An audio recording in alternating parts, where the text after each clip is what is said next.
O nosso retiro vai consistir em 6 temas, 6 meditações.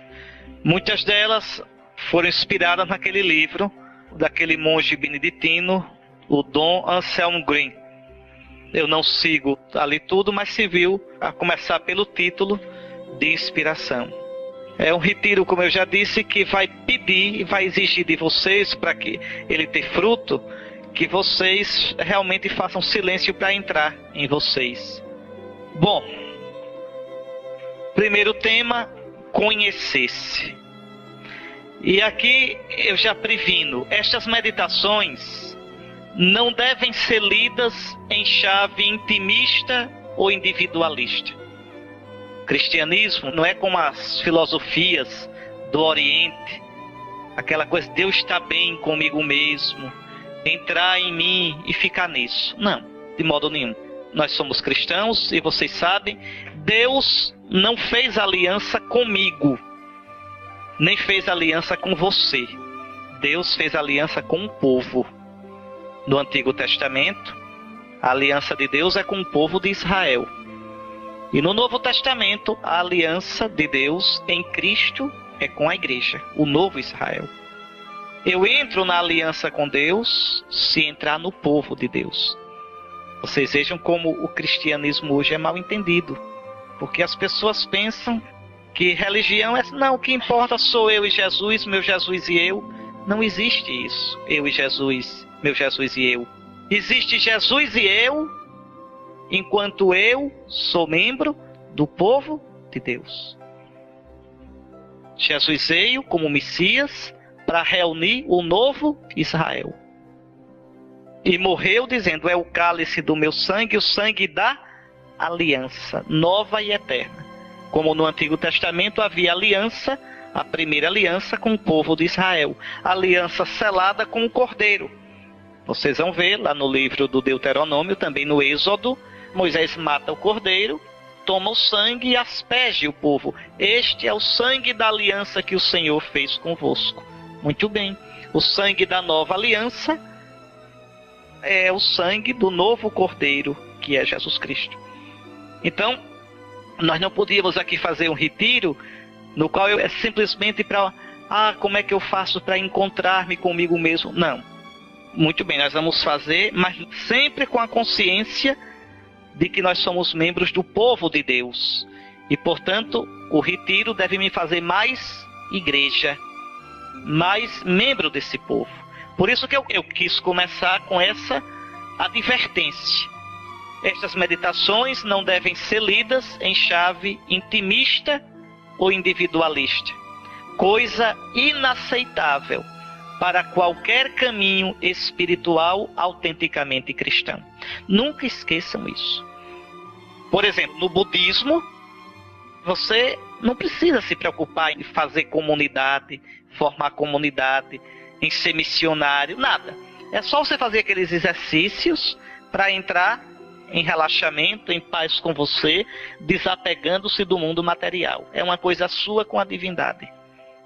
No hinduísmo, a mesma coisa. Mas no judaísmo e no cristianismo, não. Não. Nós somos parte de um povo, nós somos membros de um povo. O povo da nova e eterna aliança. É interessante. Pois bem, simplesmente essas meditações se privilegiam o aspecto pessoal, é porque a integração pessoal, fruto da ação do Espírito do homem perfeito, Jesus Cristo, abre-nos livres para os outros, como membros do povo da aliança, que é a igreja, Cristo, né, que é o homem perfeito, abre-nos para os outros e para toda a humanidade. Então, esse é o motivo pelo qual nós vamos entrar em nós. Para que, iluminados pelo Espírito Santo, esse Espírito que vocês já receberam no batismo, esse Espírito que é como um vírus bom, que trabalha na gente. A gente é que às vezes não deixa, né, o Espírito de Cristo trabalhar em nós. Então, se a gente se deixar iluminar pelo Espírito, conduzir pelo Espírito, O Espírito nos vai fazendo tomar as atitudes, os sentimentos do homem perfeito, Jesus. Jesus é o nosso modelo. Quando é interessante no livro do Gênesis, naqueles primeiros capítulos que são em forma de parábola, quando Deus cria o homem à sua imagem. Ora, quem é a imagem de Deus? Vocês já me ouviram dizer isso muito nas minhas aulas. A imagem de Deus é Jesus. Está lá em Colossenses 1,15. Jesus, morto e ressuscitado, é a imagem do Deus invisível. Então, desde o início, quando Deus pensou em criar o homem, pensou a partir de um modelo. Esse modelo é Jesus. Quanto mais eu pareço com Jesus, quanto mais eu trago em mim os sentimentos de Jesus, as atitudes de Jesus, mais eu sou eu. E aqui está o nosso drama. Nós vivemos longe da gente. Os místicos da Idade Média, do século XII, gostavam de dizer: nós vivemos numa situação de dessemelhança. Deus nos criou a sua semelhança e nós perdemos com o pecado essa semelhança. Eu serei eu mesmo quanto mais eu me parecer com Jesus. Quanto mais eu tiver os sentimentos de Jesus, as atitudes de Jesus, mais eu serei eu. E quanto mais eu for eu, como Jesus sonhou, mais eu me abro para os outros e para a humanidade toda. É interessante que o mundo de hoje fala tanto em fraternidade, mas vocês podem observar, não se pode falar em fraternidade sem ter Deus como Pai. Frater quer dizer irmão. Como é que eu posso reconhecer o outro como meu irmão, se eu primeiro não tenho uma experiência profunda de Deus como Pai?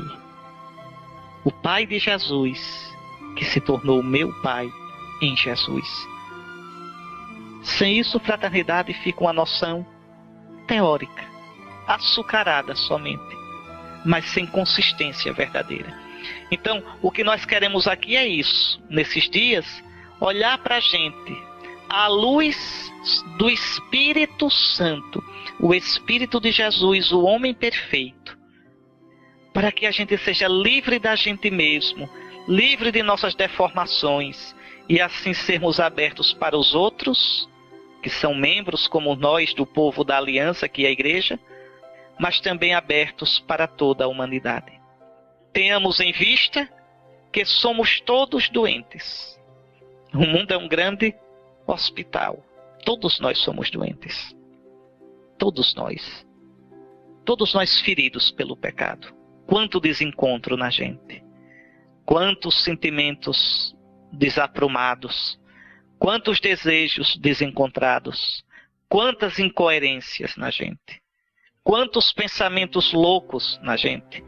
De vaidade, de ira, de sensualidade, de ganância, de desespero.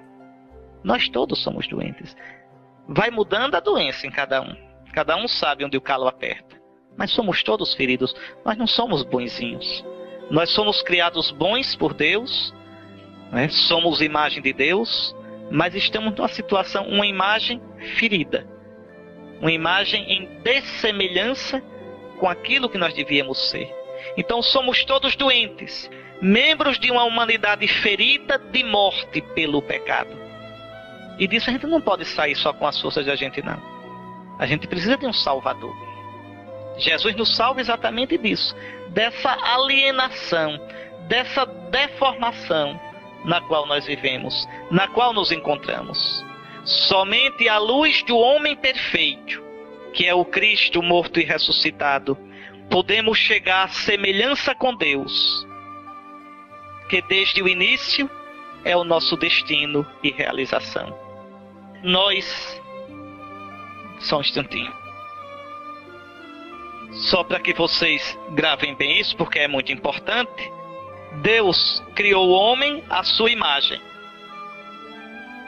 O livro do Gênesis diz isso. Deus criou o homem à sua imagem. Deus criou o homem à sua imagem.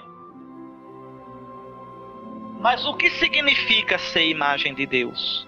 O Antigo Testamento não sabe o que significa ser imagem de Deus. O Antigo Testamento sabe que o homem é a imagem de Deus, mas não sabe o que significa ser imagem de Deus concretamente. É o Novo Testamento quem vai dizer. Então, em Colossenses 1,15, falando de Cristo ressuscitado, diz: Ele, Jesus morto e ressuscitado, Ele é a imagem, em grego é o ícone, é a imagem do Deus invisível. Agora sim, quando o cristão lê o livro do Gênesis, diz: então dizer que o homem é a imagem de Deus é dizer que o homem foi criado à imagem de Cristo. É dizer que quanto mais eu pareço com Cristo, em todo o meu ser, mais eu sou aquilo que Deus sonhou que eu fosse. Mais eu sou eu mesmo. A gente tem esse mistério. Quanto mais eu saio de mim para me parecer com Ele, mais eu sou eu mesmo. Vejam, a salvação minha não está em mim. A plenitude minha não está em mim. Parece até contrário ao título do nosso retiro: o céu começa em você. Como é que começa em mim, se não está em mim? Vamos ver isso. Então, repito, tenhamos em vista que somos todos doentes, membros de uma humanidade ferida de morte pelo pecado. Somente à luz do homem perfeito, à luz do Cristo morto e ressuscitado, podemos chegar à semelhança com Deus. E essa semelhança com Deus, desde o início, é o nosso destino, é a nossa realização. Aqui vocês vejam, né? Jesus é importante não é só para os cristãos, é para todo ser humano. Quem não chega a parecer com Jesus se frustra como ser humano. É alguém que foi criado para um objetivo e não chegou a ele.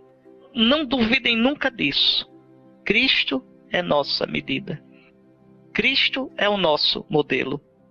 É nesta direção que as meditações deste retiro desejam traçar um caminho. E aqui eu queria ler para vocês, para servir de ponto de partida dessa meditação nossa, Marcos, capítulo 10, versículos 17 a 22.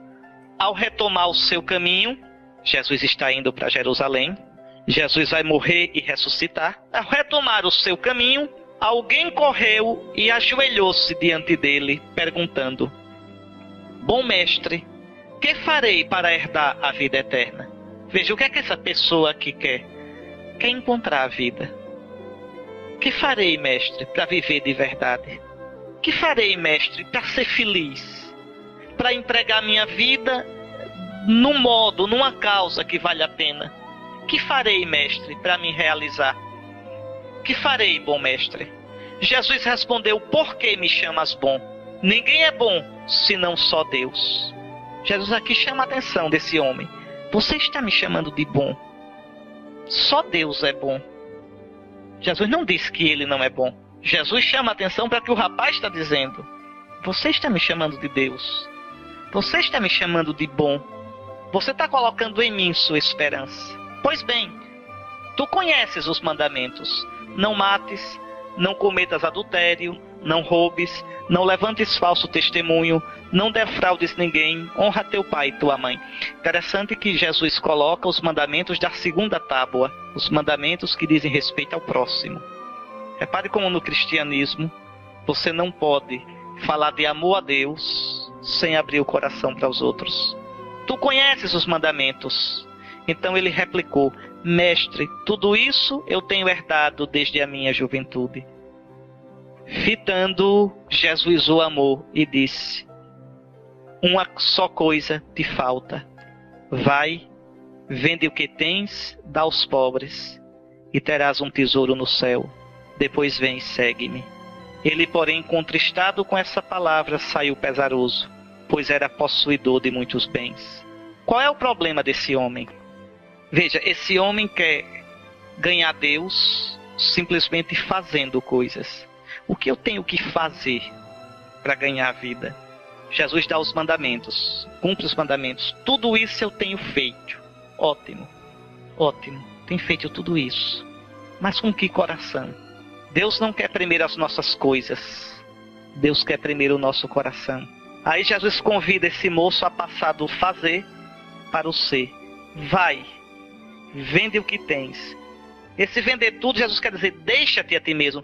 Tudo que ele juntou na vida, tudo aquilo que era a vida dele, tudo aquilo que dava prestígio, segurança, força, tudo aquilo que o identificava na sociedade. Vai, vende, em outras palavras, deixa-te a ti, vende o que tu és. Depois vem e segue-me. E aí o rapaz corre com medo. Aí corre com medo. Porque, veja, não é simplesmente o fazer. Não é simplesmente fazer coisas para Deus, mas ser de Deus. Dá o coração. Nosso Senhor vai direto no ponto. Vê a generosidade daquele homem, mas veja, ele não tem coragem realmente de se deixar por Jesus. A resposta de Nosso Senhor é clara. Que farei para ter a vida? Queres ter a vida? Vai, vende, vem, segue-me. Segue-me.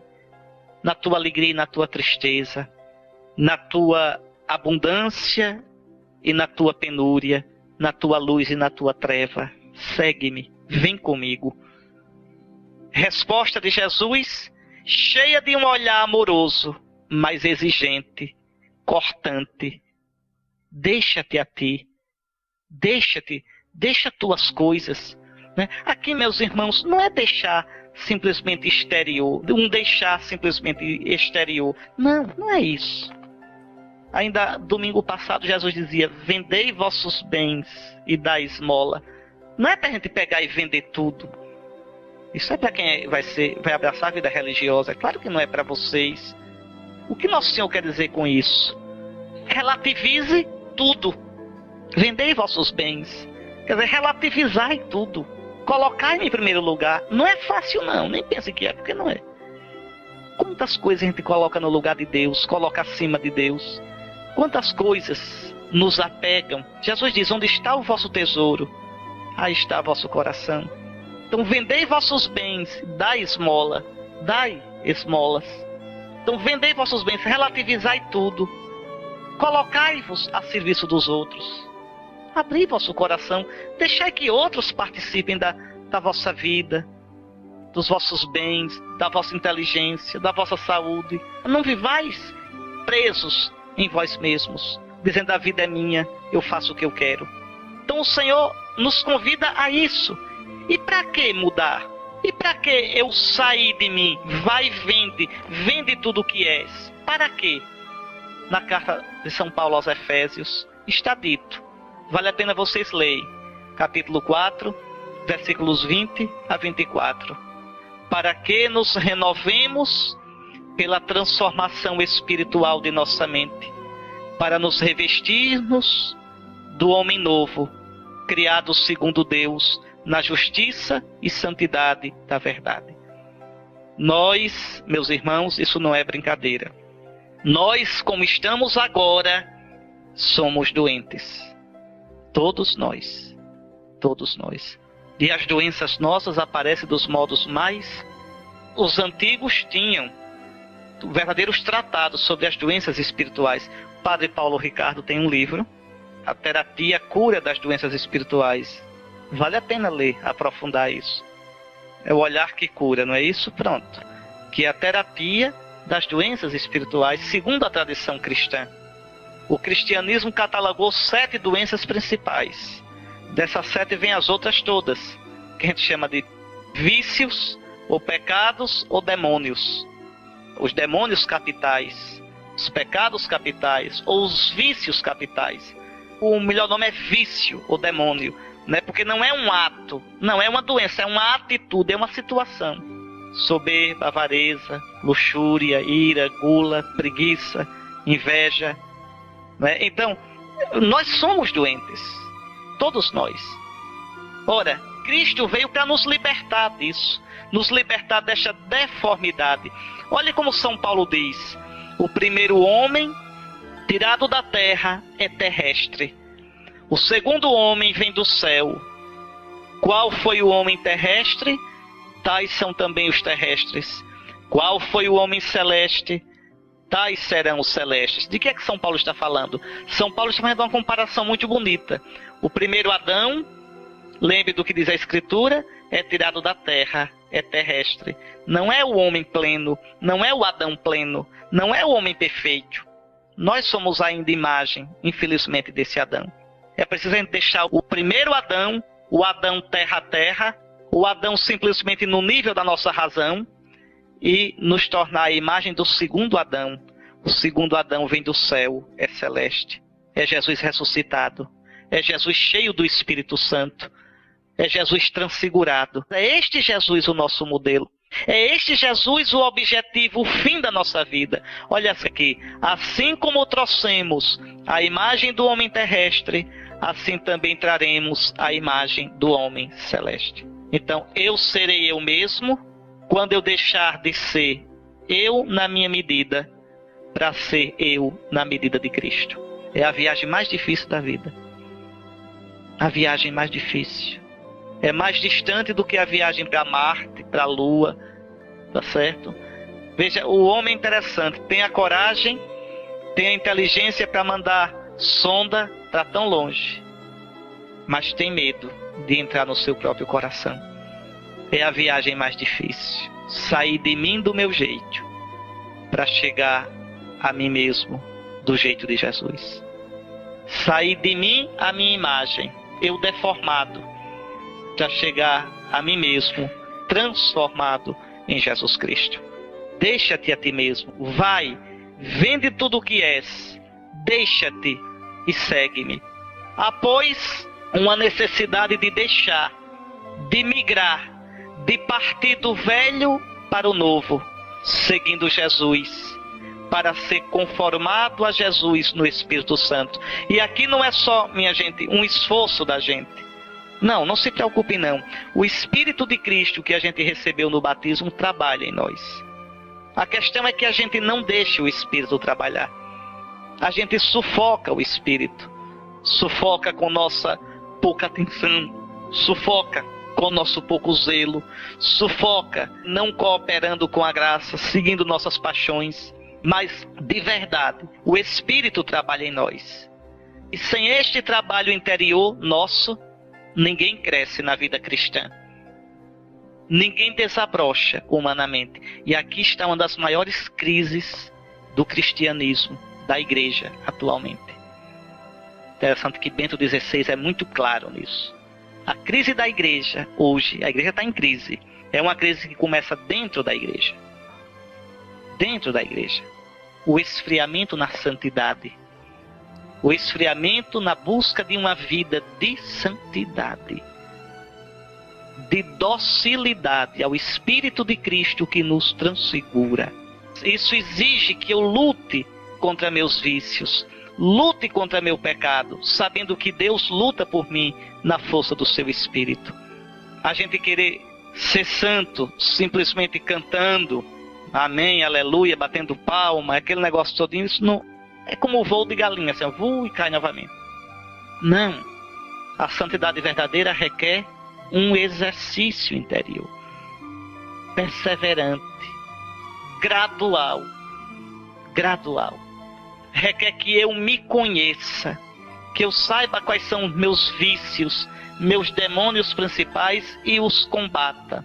Aí sim. Entrar nesta aventura é proclamar verdadeiramente em nós Jesus como o Messias, o Senhor e Salvador, o vivente.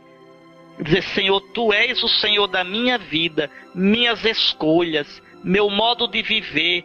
Tudo isso eu quero pautar, Jesus, pela Tua vontade. Vai me custar? Vai.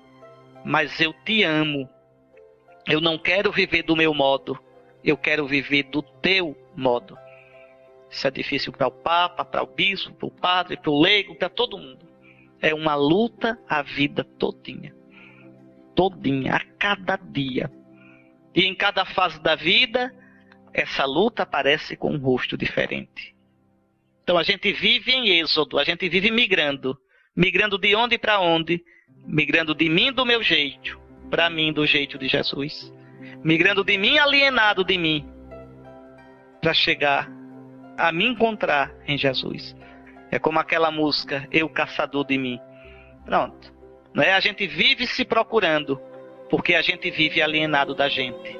Então aí sim, eu lutar para isso é aproximar-me de Jesus, é viver nele, unindo-nos a ele em todo o nosso ser, espírito, alma, corpo, numa confissão gozosa do seu senhorio e do dom do Espírito.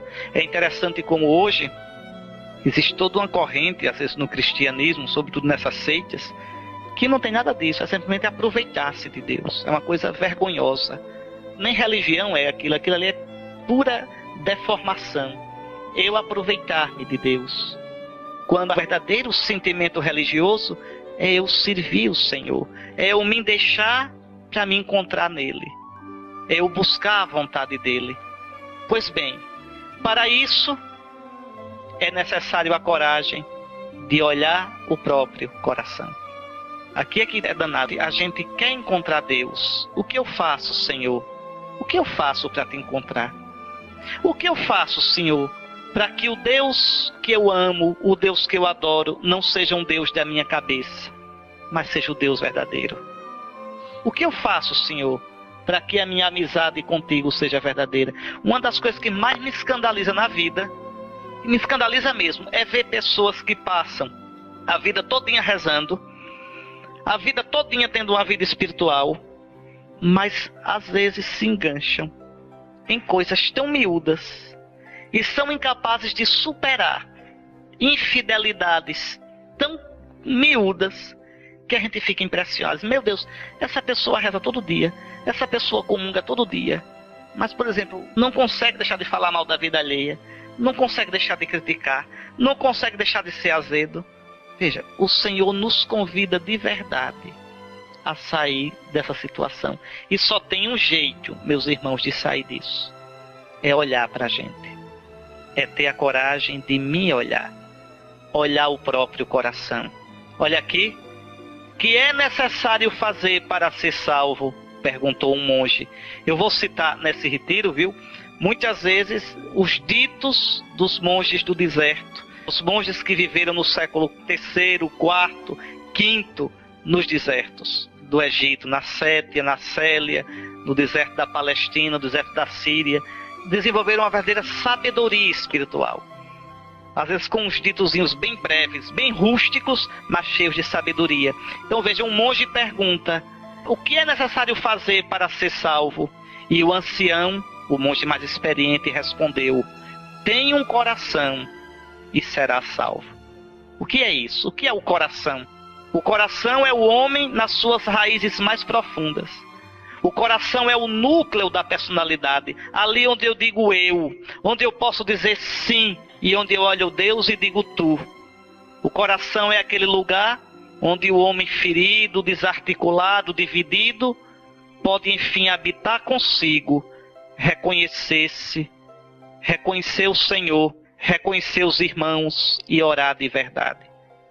Tenha um coração e tu serás salvo. Volta ao teu coração, como dizia Santo Agostinho. Observa o que sentes e verás que és imagem de Deus. A gente vive numa época, meus irmãos, que é uma das épocas mais doentes da história da humanidade. Talvez a época mais doente que o homem já tenha vivido é a nossa. Isso não é brincadeira. Veja, é uma época de distração. A gente vive fora da gente. É internet, é televisão, é música, é barulho. A gente não consegue mais parar e entrar na gente. A gente não suporta mais o silêncio. Até às vezes na missa, às vezes a gente vai fazer silêncio, alguém pega o microfone, vamos agora fazer silêncio. A gente estava tentando fazer. Não é? Até que alguém resolveu pegar o microfone para dizer, vamos fazer silêncio, vamos fechar os olhos e dizer, Jesus, homem, cale a boca, deixa a gente fazer silêncio, sem música de fundo, sem musicazinha para entreter, o silêncio puro e simples. O silêncio quando a gente se levanta. Para que já se levantar falando? Quando se levanta, silêncio. Fique um pouco com você. Fique um pouco dentro de você. É importante durante o dia a gente ter alguns momentos de silêncio. A gente morar com a gente. E aí se conhecendo. e observando os nossos sentimentos, os nossos afetos. Aí a gente vai aprendendo a se conhecer, as nossas paixões, aquele sentimento que está nascendo que é errado, aquele modo de ver que é troncho. Aí eu vou percebendo, e diante de Cristo, na medida de Cristo, o homem perfeito, eu vou corrigindo. Mas o mundo de hoje é o mundo do barulho, é um inferno, até a nossa liturgia. Eu fui a uma missa aqui em Aracaju, que eu saí com a cabeça, digo, minha Nossa Senhora, que missa triste.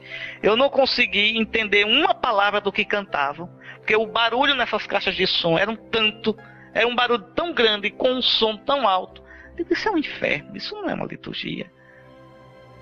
Entende? Veja, o medo do silêncio, o medo da solidão. Quando a gente aprende a se encontrar no silêncio, a gente deixa de ter medo da solidão, porque a gente descobre que não está só, né? A gente descobre lá dentro, no íntimo de nós, o outro, Deus, que nos diz: eu te amo, eu te conheço, tu és importante para mim. Então o caminho para que eu me conheça e assim possa sair de mim deformado para mim transformado é entrar no meu coração. Volta ao teu coração, observa o que sentes e verás que és imagem de Deus.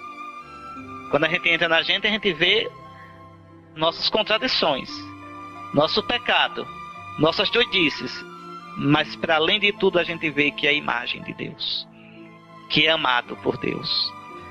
O primeiro passo para caminhar para Deus é conhecer-se, reconhecendo que temos um coração doente, dúbio, dividido, múltiplo, petrificado, necessitado de ser unificado na paz e na lembrança do Senhor, que o encherá de ternura e quebrá-lo-á com arrependimento até que se converta num coração de carne, trabalhado pela palavra de Deus, regado e semeado pelo Espírito Santo. Tem aquela música tão bonita, né, que fala do coração de Jesus. Conheço um coração tão manso, humilde e sereno. Aí depois a gente diz, aqui dentro tem um coração ferido, magoado, que não quer saber de amar, que não sabe perdoar, quer tudo e não sabe partilhar. Esse é o nosso coração. E é preciso que a gente transforme o nosso coração à imagem do coração de Jesus.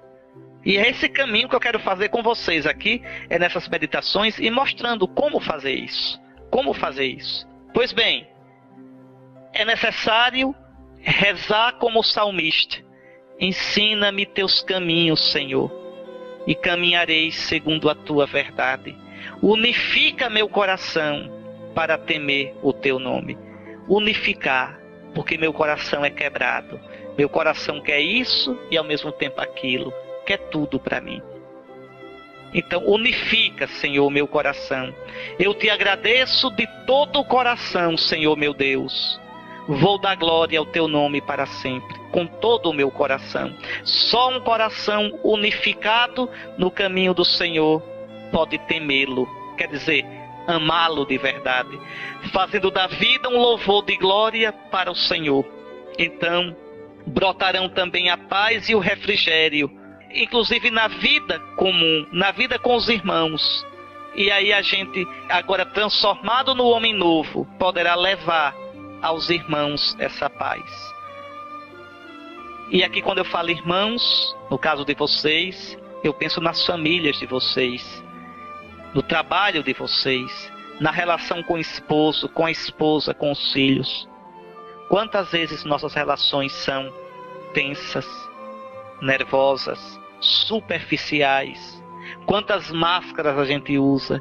Quanto silêncio azedo? E por que isso? Pela falta de paz interior. E onde é que a gente encontra a paz? Nisso, saindo de mim do meu jeito, para me encontrar no jeito de Jesus. Aí sim, eu não posso me dar aos outros de verdade, se primeiro eu não me tenho a mim mesmo. Eu não posso me comunicar aos outros de verdade se primeiro eu não me experimento como eu sou. Eu não sei quem eu sou. E por que não sei quem eu sou? Porque eu vivo longe de mim. Eu vivo na superfície. Santa Teresa tem um poema na qual Deus diz: alma, busca-te em mim, e em mim acharás a ti.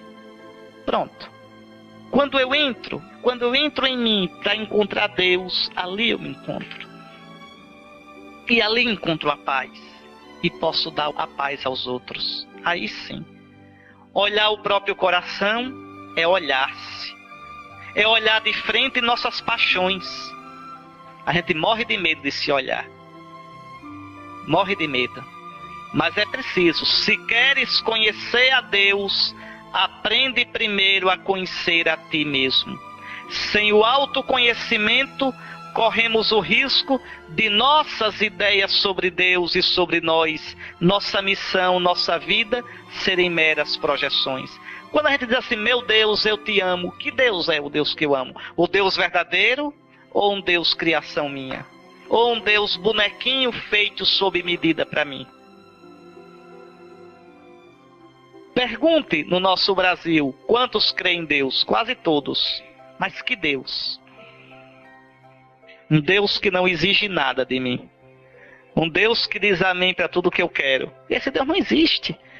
Esse Deus é um ídolo. Pensem, meus caros irmãos, minhas irmãs, o teu Deus é o Deus verdadeiro? Porque se for o Deus verdadeiro, ele te dirá sim e te dirá não. Se é o Deus verdadeiro, o teu Deus, ele te colocará em crise muitas vezes, porque pedirá coisas de ti que tu nem estarias disposto a dar. Um perdão, um serviço, um sair de você, um ato generoso. O Deus verdadeiro é fogo, nos coloca em crise. Aquela frase do Frei Inácio, nos dá a paz, mas não nos deixa em paz. E eu só vou descobrir o Deus verdadeiro se eu me conhecer. Sem eu me conhecer, sem eu olhar para mim, o meu Deus é falso. Sem eu me conhecer, nossa piedade seria então servir de refúgio para a soberba, a vaidade, a autossuficiência, a prepotência, o fechamento e desprezo do outro, o comodismo ou a preguiça de crescer humanamente. Um bando de santos do pau oco. Quantas vezes a gente encontra tanta imaturidade em gente de igreja? É isso que mais me escandaliza. Eu digo, meu Deus, como é possível rezar todo dia, comungar? Como é possível e não amadurecer humanamente? A verdadeira experiência de Deus nos amadurece. A verdadeira experiência de Deus mostra quem sou eu e quem é Deus. Aquilo que São Francisco perguntava. Senhor, quem és tu? Quem sou eu? Tu és o meu tudo. Eu sou o teu nada. Mas pense que nada feliz. Que nada feliz, São Francisco. Porque o tudo dele era Deus. Então, olhando para ele, ele aprendeu a dar espaço para Deus. Hoje a gente quer ser cristão sem isso. Isso que os antigos chamavam de ascese. Nós vamos falar sobre isso. Quer dizer, o exercício da vida espiritual. O exercício. Tá certo? Então, se queres conhecer a Deus, aprende primeiramente a conhecer a ti mesmo. O verdadeiro caminho espiritual passa sempre pelo conhecimento de si próprio e, portanto, pelo conhecimento das paixões da alma e pelo seu tratamento.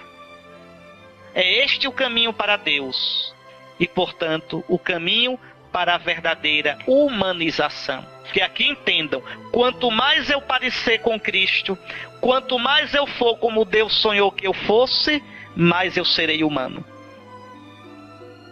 Às vezes a gente diz assim, não, mas é o meu humano. Não, é o seu desumano. Deus não pensou a gente com o pecado. Deus não pensou a gente troncho. Quem tronchou a gente foi o pecado. Aquilo que eu digo tanto a vocês, pecar é humano. Não, pecar é desumano. Pecar desumaniza. Se pecar fosse humano, quanto mais pecado eu tivesse, mais humano eu era. Não. O pecado é desumano e desumanizador. Quanto mais eu peco e quanto mais me entrego o pecado, mais eu viro uma fera. Eu viro um bicho. Eu viro um bicho. Então veja, esse caminho de se abrir a Deus, esse caminho de se olhar na luz de Deus, me humaniza. É muito bonito, porque vocês vejam, pode olhar, que as pessoas que são amigas de Deus são profundamente humanas. Pode olhar. Humanas, profundamente humanas. Querer voar para Deus, desconhecendo a si mesmo, é como Ícaro. Lembram Ícaro da mitologia grega? Que desejando aproximar-se do sol com asas de cera, caiu. As asas que nós construímos antes de nos encontrar com nossa própria realidade são também simplesmente de cera. Nós temos umas ideias megalomaníacas, fora de foco, umas ideias a respeito da gente mesmo.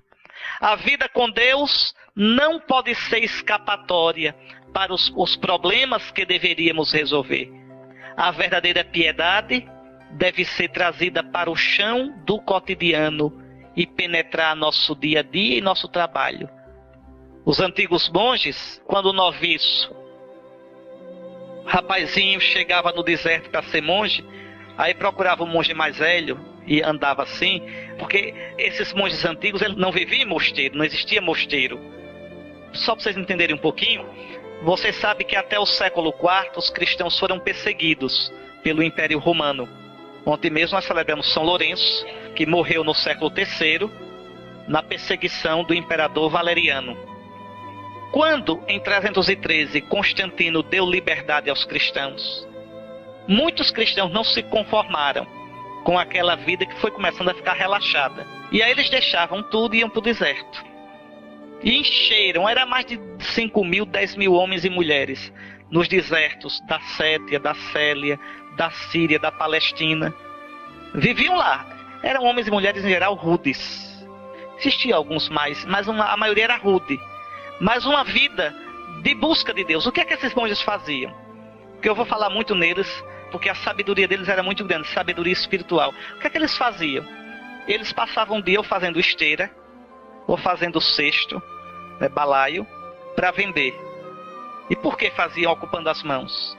Para deixar a mente livre, para repetir os salmos, a palavra de Deus. Eles decoravam os salmos, decoravam, por exemplo, São Jerônimo sabia os 150 salmos de cor, e sabia o livro do profeta Isaías todinho de cor. Mas não tinha televisão, não tinha essas coisas. Aí é que tá, rezavam de verdade. Então, as mãos livres, trabalhando, e aqui no ritmo, veja, no ritmo da costura, eles ritmavam a oração. E para que isso? Para permanecer diante de Deus. Agora, juntamente com isso, tinha uma vida de penitência. A maioria só comia lá pelas 3 da tarde, água com sal e pão. Os mais virtuosos só comiam depois que o sol se punha. Então eles viviam assim. Era uma multidão de monges, de homens e mulheres que tinham uma vida realmente impressionante. E eles não tinham missa todos os dias, mas ao sábado eles se reuniram ao pôr do sol, vinham das suas cavernas, porque moravam sozinhos, vinham e ali conversavam, eles chamavam de sinax, a palavra sinax quer dizer reunião. Ali conversava, contava um pouco as histórias do que tinham vivido durante a semana no combate interior, e vinha um padre e celebrava a missa para eles. E quando chegava um monge novo no deserto, a primeira coisa que ele procurava era um pai espiritual, um monge mais velho, que ele chamava de abade. Abade vem de abá, pai, para guiá-lo. Um diretor espiritual, que a gente chamava de pai espiritual. E é interessante o que eu estou dizendo aí. Quando um monge novo chegava para o mais velho, eu queria que o senhor fosse meu pai espiritual. A primeira pergunta que ele fazia era essa: qual é a sua matéria? Ou seja, você trabalha com o quê? Você faz esteira? Você faz balaio? Por quê? Porque a santidade tem que começar nas coisas concretas. Não é aquela coisa voadora, à toa. Não. Primeira coisa, o que é que você faz na vida? O que é que você faz? Você vai trabalhar em quê? Porque exatamente nossa vida espiritual deve ser real. A sua vida espiritual deve partir do que você é. seu temperamento, sua história, sua família, seu trabalho, o dinheiro que você tem. Eu não posso ter uma relação com Deus como se tudo isso não existisse. A minha relação com Deus vai ser no meio da minha vida concreta.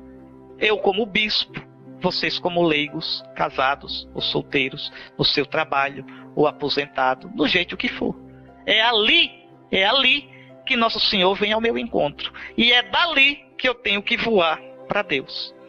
Para Deus.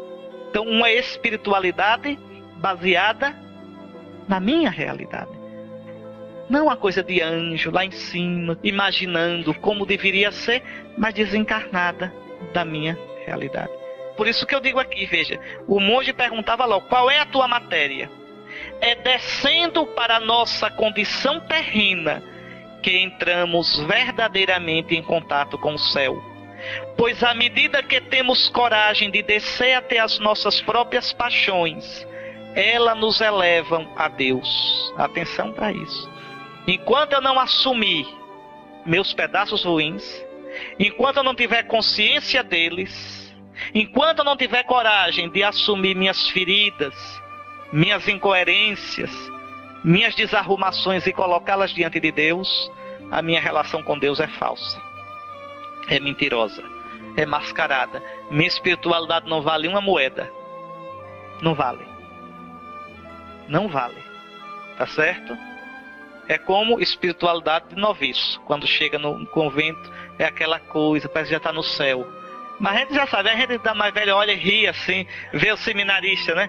Aí eu vou lá, os seminaristas que chegam, novinho, aquela piedade chegando, flutuando. Digo, deixa passar uns 3 meses, eu quero ver o que é que vai ficar. Por quê? Porque aí eu vou provando com o dia a dia, com a vida. Não é aquela coisa estudada, aquela coisa fantasiada. Pois bem, veja, é descendo para a nossa condição terrena que entramos verdadeiramente em contato com o céu.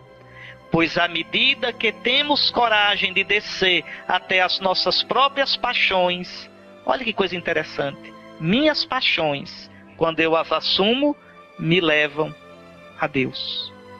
Me elevam. Não porque eu vá me entregar às paixões, mas porque eu terei a chance de lidar com elas e de curá-las. Subimos a Deus à medida que nos abaixamos até nossa própria realidade. Aquele, porém, que almeja o céu com facilidade, nada encontrará além da sua imagem pessoal a respeito de Deus, de si e dos outros. Tudo ilusão. Deus como está na minha cabeça. Os outros como eu quero que os outros sejam, não como os outros são de verdade. E eu próprio, como eu fantasio que eu seja. E que tristeza quando é isso, minha gente. Quando a gente não conhece direito quem a gente é, olhe, a gente não se relaciona com os outros de um modo sadio. É um inferno. Eu piso, passo por cima, faço chantagem, massacro e nem me dou conta, porque não me conheço. E se eu não me conheço, não posso ter relacionamento verdadeiro com os outros. A gente tem tanto isso. Quanto menos a humanidade sabe calar, quanto menos a gente sabe meditar, se colocar diante de Deus, mais a gente tem isso no mundo de hoje. Relações superficiais, relações desumanizadoras, relações que não geram comunhão. Pois bem, como dizia Santo Isaac de Nínive, vocês vão escutar um bocado de santos, vocês nunca ouviram nem falar, viu? É porque são os santos do deserto. Tá certo? Isso os monges conhecem bem direitinho. Eu fui monge, conheço esse povo todinho. Olha aí, a escada para o reino do céu está escondida em tua alma.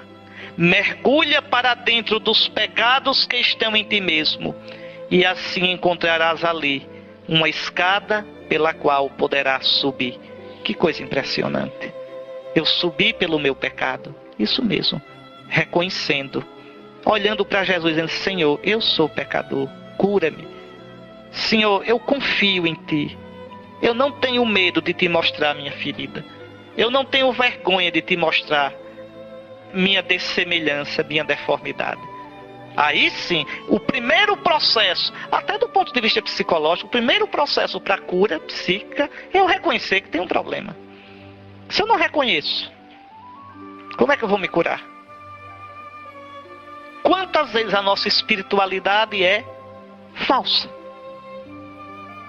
Reparem uma coisa que a gente tem, um cacuete que a gente tem. Às vezes quando a gente está numa situação de infidelidade, de pecado, a gente foge de Deus. Aí fica meio descabriado, uma semana sem rezar, sem ir à igreja. Veja, só depois que eu me ajeito, aí eu vou. É tudo o contrário. Quando eu estou nessa situação de ferida, é que eu tenho de correr para Nosso Senhor com minha ferida, para que Ele a cure. Não sou eu que me curo sozinho. No cristianismo, isso não existe. Quem me cura é o Senhor. Eu assumindo o meu pecado, eu assumindo meus vícios, minhas feridas diante do Senhor, não para descansar neles, mas buscando a cura, buscando superar, aí sim, eu me conheço e de verdade conheço o Senhor. Por isso Santo Isaac de Nínive diz isso tão bonito. Para isto, é necessário ter a coragem de encarar as próprias limitações, os próprios pecados e vícios. Aqui está a diferença entre vício e pecado. Olha, isso aqui é muito importante. O pecado é o ato. É o ato, é aquilo que eu fiz, isso é pecado. O vício é a atitude. Por exemplo, uma pessoa que tem o vício de julgar. Mesmo que naquele dia ou naquela semana não tenha julgado ninguém, mas o vício está lá. O rabo do cão está lá enterrado. Quando surgir a oportunidade, passa-se ao ato, o pecado. Então não basta curar o pecado, é preciso curar o vício. Sem atacar o vício, eu não consigo superar o pecado. O pecado eu resolvo na confissão. Se eu me arrependo de verdade e me confesso, está arrependido. Mas o vício não resolve na confissão. O vício resolve na direção espiritual.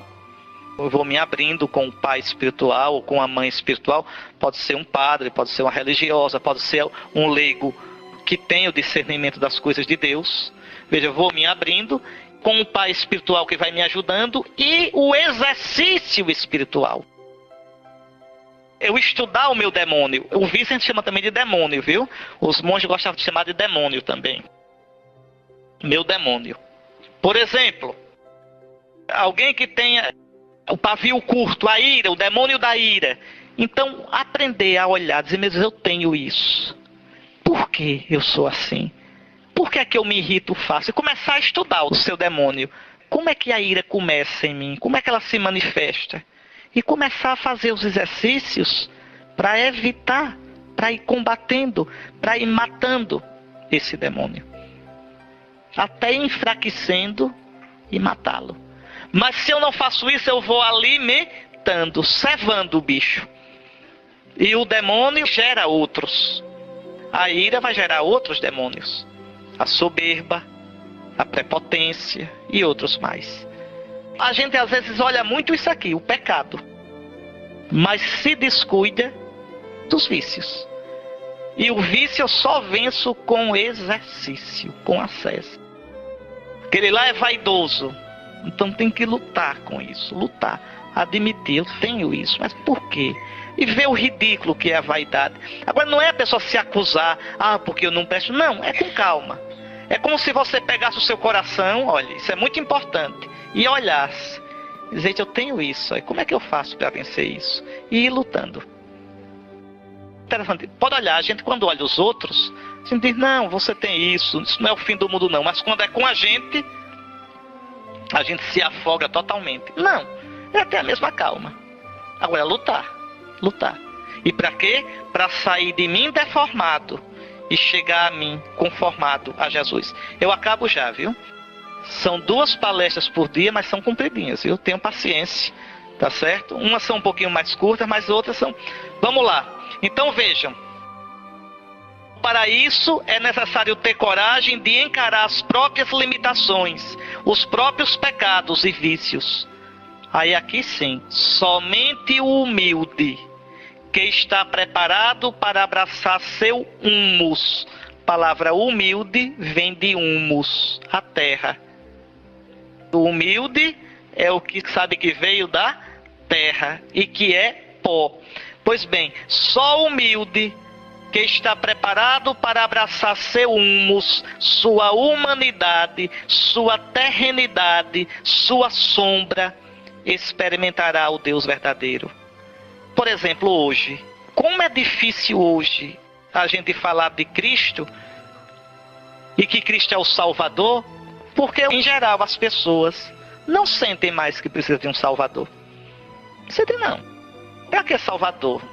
Da doença, a ciência evoluiu, tem remédio. No meu futuro, eu tenho minha caderneta de poupança, meu plano de saúde. Pecado, não julgo que eu tenho pecado, não julgo não. Não mato, não roubo. Pronto. Então para que um Salvador? Tô bem, obrigado. Veja como é difícil falar de um Salvador. Porque a gente vive na superfície.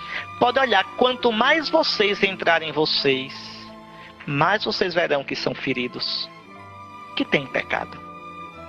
Eu fiz essa experiência na vida monástica. E mais ainda na trapa, no silêncio da trapa, na solidão da trapa, é uma coisa apavorante.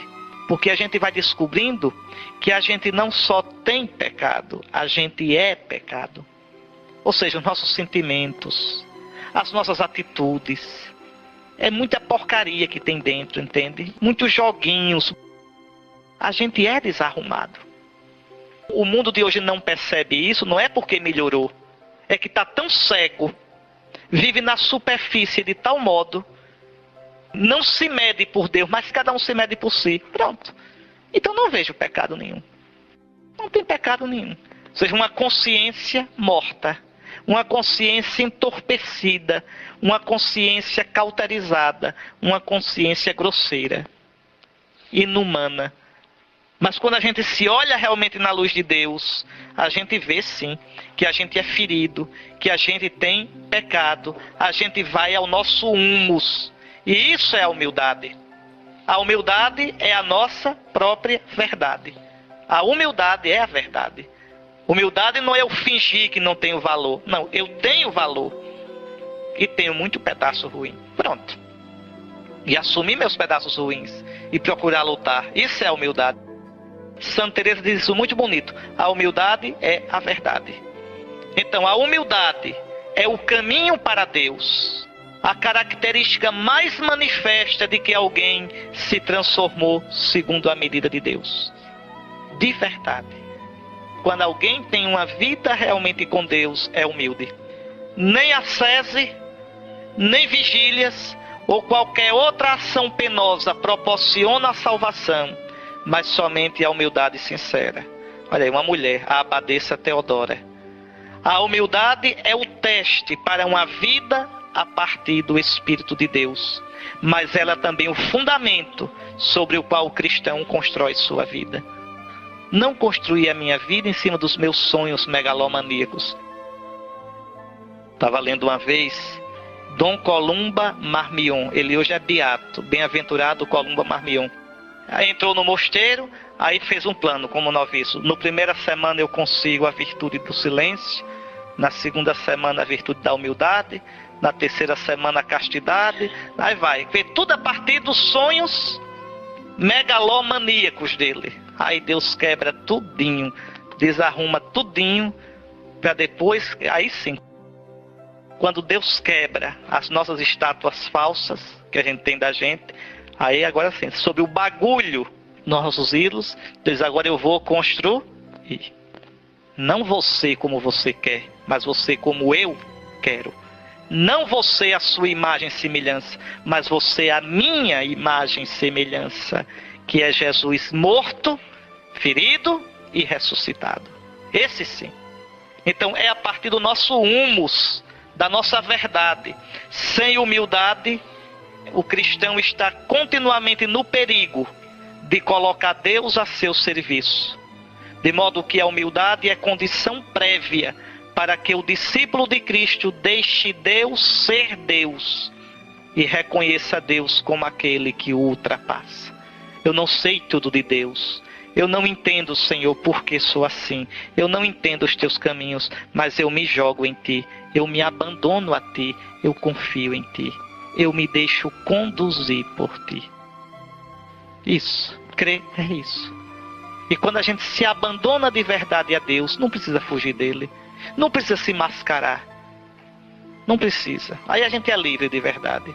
O que Deus quer de nós, não podemos conhecer a partir dos altos ideais que nos colocamos, mas somente a partir da auto-observação. O caminho para Deus passa por minhas fraquezas, pela minha história. Quer descobrir o que Deus quer de você? Olhe você. Sua história, suas feridas, seu temperamento. É ali que Deus está trabalhando. É ali que Deus está dizendo, corrija isso, mude isso, chore aqui, ri ali, lute aqui. Veja. Coisas que a gente não queria. Coisas que a gente não esperava. Então aí sim, a minha vida com Deus é verdadeira. É a partir da minha situação. Mas a gente faz, olha, tudo, eu aceito tudo, menos isso que eu estou passando. Pois é exatamente nisso que Deus espera você. É exatamente nisso que Deus espera o seu sim. Pronto. Né? Ah, mas isso é o que me fere. Pronto. Isso é o que dói. Dói. Se você apertar aqui não dói. Não dói porque não tem problema. Aí aperta aqui, o médico diz, aqui dói. Pronto. É aqui. Então é aí que está o inchaço. É aí que está o problema. Como diziam os antigos, o monge dizia, teu demônio é o teu médico. Porque é ali onde ele cutuca você, é ali que dói. É ali a sua luta. É ali, não adianta a gente fantasiar. Ah, meu Deus, eu queria não ter esse problema. Queria o problema de quem? Do outro? Aí o outro dizendo, também não queria esse. Queria de quem? Do outro? Não. É ali que Deus me espera. É ali. É ali. Eu tenho que caminhar para Deus a partir da minha realidade. Tem outra não. Pronto. Não tem outra. Não adianta fantasiar. Enquanto eu não me assumir, a minha relação com Deus é falsa. É uma espiritualidade fantasiosa. Totalmente fantasiosa. Então é na vida de vocês, de família, a questão econômica, a questão na comunidade de convivência, com os filhos. É aí. Como eu lido com as situações. Ali que eu vou descobrindo meus defeitos, meus pecados, minhas infidelidades, meus desmantelos interiores. É ali que eu tenho que trabalhar diante de Deus. Está certo? Isso é ser humilde. Então, repito, é aí que eu vou descobrindo o que Deus quer de mim. Ah, não, mas eu queria. Não tem essa de queria. Olha a sua realidade. Pronto. Por exemplo, não adianta agora dizer, eu queria ser monge. Não adianta. Eu não tenho mais como ser monge, sou bispo. Então não vai ficar, não, eu tenho que servir a Deus aqui, como bispo. Ah, mas eu queria tanto fazer isso. Não pode. Entende? Veja.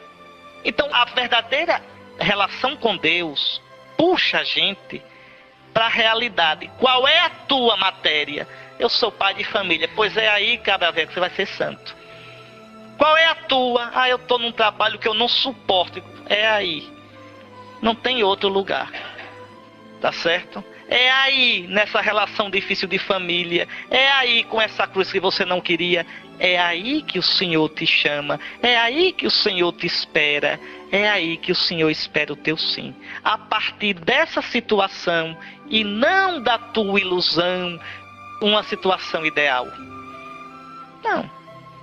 Ah, eu queria ser como Santa Teresa, mas você não é, meu filho. Santa Teresa estava no Carmelo, presa no século XVI. Você está no meio da rua, mãe de família no século XXI. Então acorde e vá responder a Deus para ser santa. Santa Teresa foi porque respondeu na situação dela. Você responda na sua, vai ser até maior do que ela. Não tem jeito. É danado. Entende? Veja como é real a coisa. Uma verdadeira relação com Deus impede escapismo, impede alienação, fuga, tá certo? Olha aqui, é aí que devo ser capaz de reconhecer o plano de Deus para mim. O que Deus, olha aqui umas perguntas já boas para a gente pensar. O que Deus quer me dizer com minha história? com meus pecados, com minhas características psíquicas e temperamentais. Onde Ele quer me levar? De onde quer que eu me levante até Ele? Em que ponto eu estou? E nós dizemos, levanta-te, vem comigo. Coisa real. Coisa real. Tá certo? Será que eu reconheço que a minha história é história sagrada? Quando eu vivo a minha história diante de Deus, se torna história sagrada. Olha a história de Israel. Não é uma história só de coisa bonita. É também de fracasso. De adorar bezerro de ouro. De se cansar de Deus. De duvidar. De querer largar tudo. E não é história sagrada? História sagrada é a minha história. Quando eu a vivo diante de Deus. Quando eu tenho a coragem de me olhar na luz de Deus. Tá certo? Então, deste modo, ali, onde está o maior de meus problemas, pode estar também a maior de minhas chances, meu verdadeiro tesouro existencial. Ali, lutando para me vencer, lutando para dizer sim a Deus naquela situação que parecia ser a minha perdição, ali eu amadureço, ali eu me torno livre. Ali eu vejo quem eu sou realmente e descubro Deus. Mais uma vez, o caminho para Deus passa pelo encontro comigo mesmo, pelo rebaixamento para dentro da minha realidade. Daí o surpreendente conselho de São Doroteu de Gaza: teu entulho seja o teu pedagogo. Quer dizer, o teu lixo, o teu entulho é que deve ser o material com o qual você vai fazer a escada para o céu. Teu entulho. É pegando esse entulho. Ciúme, ira, vaidade, inveja, preguiça, cada um sabe do seu. É esse entulho que você vai reciclar e fazer dele seu caminho para o céu. Não tem outro material, só tem esse. O teu entulho. Tá certo? Onde caímos, onde sentimos a ferida doer, onde nos afastamos de Deus, é que aprendemos a lição que nossas virtudes não são capazes de nos ensinar. Só a virtude nos faz cair na ilusão de que a gente é Deus, de que a gente não precisa de salvação. Só a virtude nos levaria a uma mentira, uma ilusão. Onde nos deparamos com nossas fraquezas pessoais, é que somos abertos para Deus. Por isso a convicção dos antigos: Deus coopera em tudo para o bem daqueles que o amam, daqueles que são chamados segundo o seu desígnio. Olha que essa frase tão bonita, eu já gosto dessa frase, da Didaquê. A Didaquê é o primeiro catecismo da igreja. Foi escrito no final do século I, antes do Apocalipse, antes da segunda carta de São Pedro. Olha o que diz a Didaquê: tu aceitarás tudo quanto te acontecer, sabendo que a Deus nada é desconhecido de quanto te acontece. Senhor, eu não entendo. Eu não entendo, Senhor, porque eu sou assim. Mas uma coisa eu sei: sendo assim, tu esperas que eu te diga sim. Sim, com esse assim que eu sou. Sim, a partir deste assim que eu estou vivendo. Ou então essa frase de São Doroteu de Gaza: de tudo quanto Deus deixa acontecer, não há nada que seja inoportuno.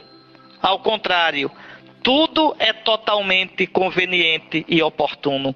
Mas a gente só pode ver isso na fé, minha gente. Na fé. Só se eu crer que existe um Deus mesmo, que é providente. Porque olhando só com os olhos da gente, a gente só vê a escuridão, o desespero e a raiva e a amargura. Bom, já falei muito. Ao término destas considerações, é importante ainda observar o seguinte: este autoconhecimento já é busca de Deus, e somente pode ser feito à luz do seu Espírito, Ele que ilumina, convence de pecado e consola. Como exclama o salmista: na vossa luz contemplamos a luz. Não é um exercício como o de yoga, não é uma coisa de autoconhecimento a partir de mim. Não, no cristianismo nada começa dentro, começa fora.